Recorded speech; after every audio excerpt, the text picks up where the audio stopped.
Hello, good morning. It is butcher day on the homestead, and we are getting ready to butcher about 55 Cornish cross hens. So let's go get the chickens and get set up. These are restraining hones. It's like a hug for the chicken. So it's compressing against them like a hug, making them feel safe and secure. So I don't know if you guys have come across homesteading videos on social media. Homesteading has become a really popular trend across platforms like TikTok and Instagram, and these homesteaders portray this way of life as being a really simple and connected and peaceful and compassionate way of living and producing food. However, there is another side to this narrative, which I want to discuss in today's video. Now, it's easy to understand the appeal of producing your own food. However, beneath the romanticized portrayal of backyard eggs and home-raised meat is actually a dark web of incompetency, narcissism, and violence, which actually sustains the very cycles of harm that homesteaders claim they're trying to address. Now, of course, you could be a plant-based homesteader and decide not to exploit animals, but in today's video, we're going to be looking at those who would rather have more than just soil on their hands. Because homesteaders may talk about wanting to make sure that the animals have a nice life and a compassionate death, but humans homestead for themselves, not for the animals. They homestead because of how it makes them feel. Homesteading is also often portrayed as a rejection of the fakery, materialism of modern society. It's a return to our oh so humble and simple roots, producing food ourselves. And yet the complete irony in all of this is the privilege that often goes hand in hand with people who homestead. I mean, think about it. You have to be able to own a plot of land or be able to live off a plot of land, to have the time to produce your own food, to have the financial independence to be able to do so. Most people who are living in cities and who have jobs and who have bills to pay and who have careers to fulfill do not necessarily have the desire to homestead, let alone the capability of homesteading. But it also overlooks a very simple practicality issue, which is it's just not possible to feed a growing population of people in homestead environments because homesteads are an inefficient way of producing food. Let's take Ballerina Farm as an example. Ballerina Farm is this very simple, humble homestead. It is a very small 328 acres, and it is owned by the son of the founder of the airline JetBlue and this son's wife. Because to me, nothing screams simplistic living, humble homesteading, like massive amounts of generational wealth on 328 acres of land. But the thing is, Ballerina Farm is arguably the most popular homesteading example that exists currently on social media. However, before we dive any deeper into this subject and start to react to some videos of homesteaders, I want to tell you all about the partner of today's video, which is Complement, and in particular, their Complement Essential Supplement, which is a multivitamin specifically catered for those of us on a plant-based diet. With it being the new year, and indeed a new veganuary, it is the perfect opportunity for us to show off the benefits of eating plant-based and living vegan, and Complement Essential can help us with that because it is packed with essential nutrients like vitamin B12, vitamin D, DHA, and more, which means that we can look after our own health while also living in a way that is the most sustainable and, importantly, the most ethical. Complement also has a range of other products, including protein powders, creatine, gut nurturing powders, and a daily greens powder, all of which can help you meet your fitness and health goals throughout 2025. Their products are third-party tested, and they also come in compostable packaging, and with every product purchased, Complement also donates a plant-based meal to a child in need. Complement is also offering 15% off of their products when you guys use the code ED15, so if you're interested, make sure to click the link in my description. All right, let's get back to the video at hand, but a huge thank you to Complement for partnering with me on today's video. People always ask us, how do you take care of an animal just so that you butcher it and then put it into your freezer? 99% of the chickens that are raised for meat here in the United States are factory farm chickens. So when you ask me how we can do it, when you go to the grocery store, that's what you are supporting. One of the most obvious and clear problems related with animal-based homesteading is the flawed logic that these people use to ethically justify what they're doing to animals. Just because it's possible to do something in a less harmful way does not therefore ethically justify what it is that you're doing. I mean, there are a variety of ways that one could traffic humans, but just because you could traffic humans in a less harmful way does not make that form of human trafficking morally justified. You're still doing the fundamentally immoral thing. So just because pigs and chickens might have more space in a homestead environment does not therefore ethically justify exploiting and killing these animals. These people are not begrudgingly raising and killing animals. They're not just distraught that they are having to slaughter animals, but doing so because it's the most compassionate and ethical thing to do. They're not stuck in this moral bind where they're going, oh, I really hate homesteading, but it's the right thing to do ethically. No. That's not what's happening here. These people are not taking a principled stand against factory farming by slaughtering animals directly themselves. And this is what's really, really deceptive and manipulative about homesteading. It frames this way of life, or these people frame this way of living as being some sort of altruistic and benevolent thing. That they frame themselves as these caregivers to animals who are operating in these incredibly principled ways and doing so because of the goodness of their own hearts. If your ultimate goal is to get to the place where you can raise and process your own animals to eat, then I think that's great, and I really hope that you can get there. Starting small and remind yourself where your heart needs to be. We like to always send our animals on with a silent gratitude prayer. Here's an interesting thing that we have noticed while processing, butchering our own animals, is for any animal that we have forgotten to do the silent thank you prayer, the passing was not as peaceful. I think that these animals are gifting us the sustenance of their bodies.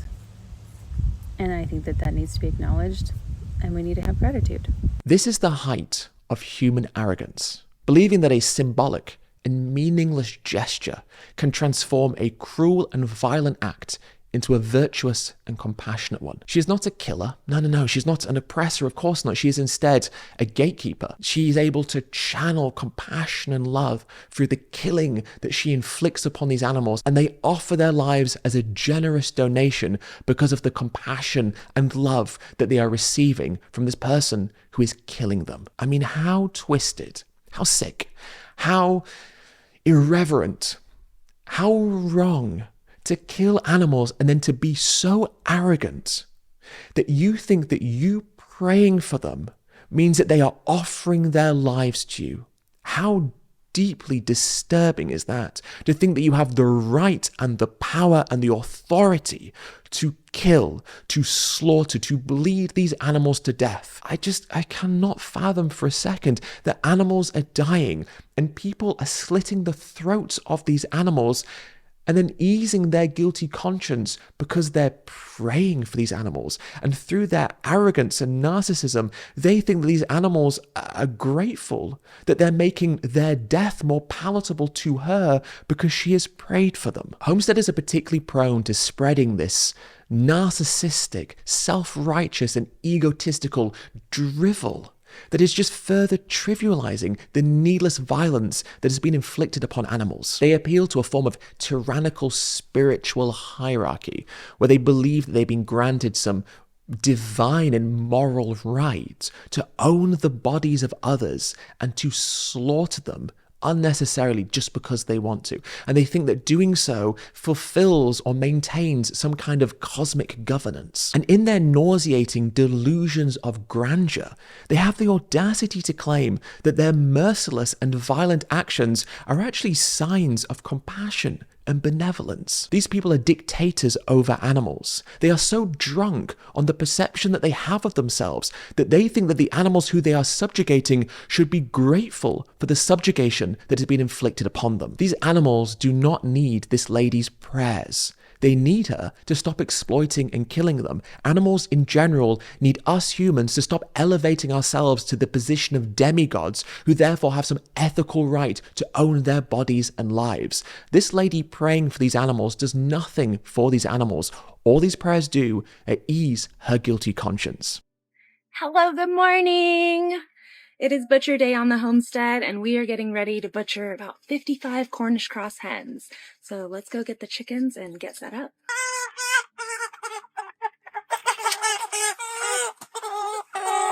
Now, this is a level of creepiness that even Hannibal Lecter would envy. I mean, this is so unnerving and frightening. The ease with which this lady disassociates from the violence that she is inflicting. It's as if the taking of life has no depth to it, no meaning, no consequence. She approaches slaughter with such irreverence, such a disrespect to what it is that she's actually doing, what it actually means for these animals who are being slaughtered. She views her actions in such a way that she thinks that people will admire her for what she's doing. She's filming this and uploading it to social media as a piece of content because she's expecting people to like what she's doing, to tell her that what she's doing is a great thing. She's not thinking about this from an ethical perspective. She's thinking about this from her own perspective. She thinks this looks good on her. And in this video, she uses the word butchering, which is a very common word for homesteaders to use. Rather than slaughtering or killing or massacring, they say butchering. It's almost as if they take the animal alive and then we see them once they've been butchered, and the middle part, the important part where they've been slaughtered, is just kind of omitted from the video, but also omitted from the psyche, from the cognitive reflections. It's like, that doesn't exist. I'm just butchering animals. No. You are taking living beings, you are slaughtering them, killing them, and then butchering them. But there's just often this disconnection, which is kind of ironic because homesteaders often talk about being more connected. But even though they say this, there are many resources and indeed videos online of homesteaders talking about ways to deal with the uncomfortableness of the killing, and in essence, ways that they can disconnect from the reality of what it is that they're doing. Big thing to really help is to never name your animals that you're going to eat, and limit the amount of time you spend with them. Do not bond with the animal that you are going to be butchering. Do not do that. You care for them, but you don't love them. Not only is disassociation from the killing often encouraged in the animal-based homesteading community, but sometimes it's often viewed as essential, especially for homesteaders who are starting out. What's interesting is many homesteaders talk about the difficulty that arises at the beginning, and so these people who are killing animals regularly, the more you kill animals, the easier it gets. But what's telling is often right at the beginning, that's when it's hardest, or indeed often when there's children involved, which is why homesteaders often talk about getting their children to name the animals who they're going to eat after the food these animals are going to become, like crispy or bacon or nugget. I mean, the irony is striking. Homesteaders often accuse consumers of being so disconnected from their food. You don't know the reality of food production. And yet homesteaders will use the same tactics that consumers do. They will trick themselves, lie to themselves, con themselves, manipulate themselves. They will use language to obfuscate the truth. They will use irrational justifications to try and ease their cognitive dissonance. I mean, these people talk about being more connected, but they just have different ways of maintaining that disconnection. These are restraining cones. It's like a hug for the chicken. We have a couple turkey sizes over here. So this is like a hug for the chickens, and they're in upside down facing towards you. So it's compressing against them like a hug, making them feel safe and secure. Homesteaders will claim that them killing animals is more ethical than slaughterhouse workers killing animals. But slaughterhouse workers don't want to be killing animals. Most of them are working in slaughterhouses not because it's their dream job, but because they don't have many opportunities in life. They are less privileged, of course, than the actual homesteaders who are killing these animals again because they want to. I mean, that's the thing, right? Slaughterhouse workers are meeting a demand that is set by the consumer, but homesteaders are creating the demand and also fulfilling the supply at the same time. And that's the thing, right? These homesteaders are engaging in a way that is premeditated. They are making decisions that are fully autonomous. They are acting for and on behalf of themselves. And normally, when we talk about immoral things, doing those immoral things in a way where you are fully autonomous, lucid, and doing so in a premeditated manner makes those immoral things worse. Doing something immoral directly yourself does not make that thing less immoral, or as homesteaders would argue, moral. We don't want 8 billion people all going around cutting the throats of animals themselves. Is that the world that we want to create? Are we trying to facilitate violence? Are we trying to fulfill a world of violent desire? Is that really the aspiration that we have? Do we want people to be physically connected to the knife that is being dragged across the throats of animals themselves? That's not the world that we want to live in. We don't want to foster violence and harm and ego and death. We want to do the opposite. And so when we talk about connecting with animals, We're talking about connecting with animals from an empathy perspective, a compassion perspective, connecting with animals in such a way that we recognize them as the sentient, conscious individuals who they are, and then treat them with the moral consideration that they deserve. But now the argument might change a little bit, and people might say, okay, fine, right, maybe homesteaders are more morally culpable, but overall it's still a net positive because it's better for animals to be killed in these environments than in, let's say, an industrial slaughterhouse. Well, first, we don't have to be eating animals, so this logic doesn't hold up because we don't have to be slaughtering animals at all. But also, it's not even necessarily true. The reality is that deaths in homesteads do not necessarily involve less suffering or less harm. I know this seems counterintuitive because we think of industrial slaughterhouses and we think about this awful, systematic, mechanized system of killing that is just one animal after another, after another, after another. It is relentless. It is never ending. Billions of animals being funneled through these environments of death. There is no mercy, no compassion, no empathy, just blood, just violence, just screams, just terror, just agony, just pain, just killing. And that is all absolutely true. But the thing is, we might then say to ourselves, well, in a homestead, it's not like that. These people are killing fewer animals, and so therefore it's not as bad. At the point of death, it's not as bad. But the problem is, in homesteads, there's no official accountability, oversight. Now, look, don't misinterpret what I'm saying. I'm not saying that because there is technically more oversight and accountability, and there are inspections and veterinarians and all these things in slaughterhouses, that means what happens in slaughterhouses is okay. These things don't mean anything. It's just BS that's there to try and reassure the consumer or to create the illusion, the facade that what happens in these environments is okay. These things don't mean anything. They're not worth the paper that they are jotted down upon. But in a homestead environment, these people don't even have to adhere necessarily to these meaningless regulations that are technically meant to be implemented in slaughterhouses. So what does this potentially mean? Well, what it means is that cruelty is found in homesteads. Suffering is found in homesteads. Awful slaughtering practices are found in homesteads. Botched slaughtering takes place in homesteads. It is not this simple binary of slaughterhouses cruel, homesteads not cruel. What all of this means is that both are cruel. Both create violence and harm and suffering at the point of death, as well as the immorality of taking life. The actual act of killing is filled with suffering and harm as well. And actually, beyond just that, people in homesteading subreddits and forums will talk about things like revenge killings, where they boast about gleefully killing animals because these animals maybe defended themselves, fought back. For example, one person boasted that they beat 2 roosters to death against the side of a barn because these roosters would attack them. Another person got annoyed at a rooster and so boasted about picking up an axe and axing them to death. So this is the compassion that we hear just permeates through homesteading, right?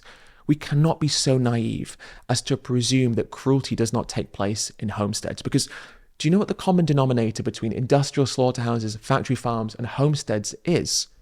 Humans. Humans who view these animals as property. Humans who have devalued the lives of these animals to such an extent that their lives are meaningless, have zero value. The only reason these animals have existence, have life, is to simply fulfill the desire that these humans have for them. These people do not view animals as sentient, conscious, feeling beings deserving of moral consideration. They view them as objects and property who exist solely for them. The human being who perceives these animals as being so devoid of value, so devoid of meaning beyond the sensory pleasure that these animals provide to them once they've been mercilessly slaughtered. It doesn't matter what environment you have. If you put humans who view animals in this way in that environment, it doesn't matter if it's big, small, commercial, independent, industrial or not, you will have abuse and violence occurring towards animals because the common denominator is the mindset of the humans who are running these operations. And there are also countless examples of people retelling stories where they botched the slaughtering of these animals, resulting in these animals experiencing so much suffering and harm and fear before they are then killed. For example, people talk about knives not being sharp enough and these animals suffering as these blunt instruments were being used to decapitate them. Or people talking about birds escaping from the kill cones and running around as they're bleeding out. One example is someone talking about how they were shooting pigs with a gun and one of the pigs moved their head and so the bullet blew off the jaw of the pig. they were still alive. So you have people that take up homesteading because it's glamorized online. They like the aesthetic. They like the idea, the concept behind homesteading. So they get these animals, and now it's time for them to kill these animals. They have no training.